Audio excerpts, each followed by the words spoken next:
70 pataas na po yung mga age ng mga 70 years old na yan? Opo, 70 pataas. 70 pataas. Magkano po yung lowest price po ng painting? Depende po yun sa artist. Pag ganyan po kasi na mga kilala na po yung artist, mahal na po talaga yun. Mahal na, no? Mga national artist na po. National artist to. Yun yung pinakamahal po lang.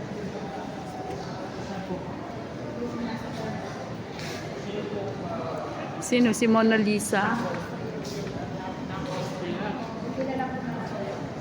Magkano po yung gayang painting? 1.9. Alin dyan? Yan? Lapit ka. Yung age niya po is 87 years old na po. 87. Ganda naman. Ito po ang painting ni Tam Austria. Tam Austria na nagkakahalaga ng 1.9 million. Ito po ay 70 years old na, no? 87.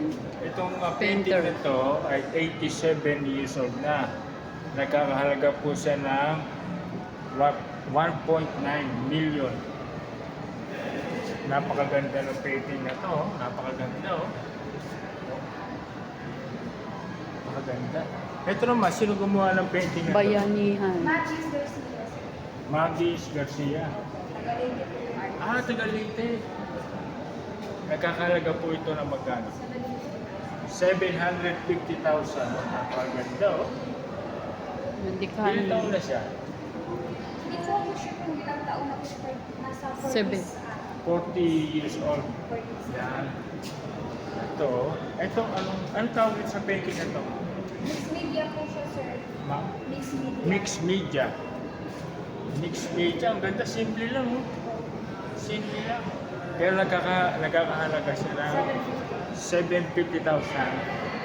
750,000, napagandang painting nito. Mixed media. Kakaiba, oh. Kakaibang painting, oh. Ito parang ano lang, papel lang siya, oh. Ganda, oh.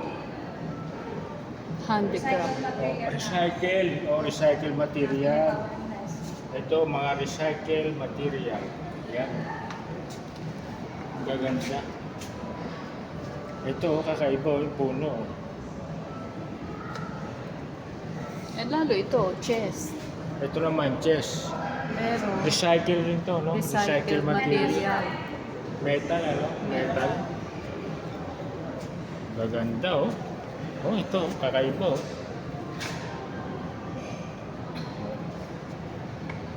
Yun, no? Kakaiba, ang ganda, napakaganda.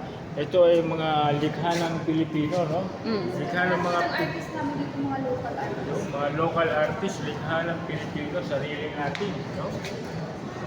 Punta na po kayo dito sa MOA. Anong floor to? Second floor, no? Second floor. IKEA building, second floor. Punta po kayo dito. Napakaganda ng mga paintings. Mga local artists, saka mga legendary artists to, mga kababayan natin, no? Punta po kayo dito, ha? Ma'am, maraming salamat po, ha? Thank po. you.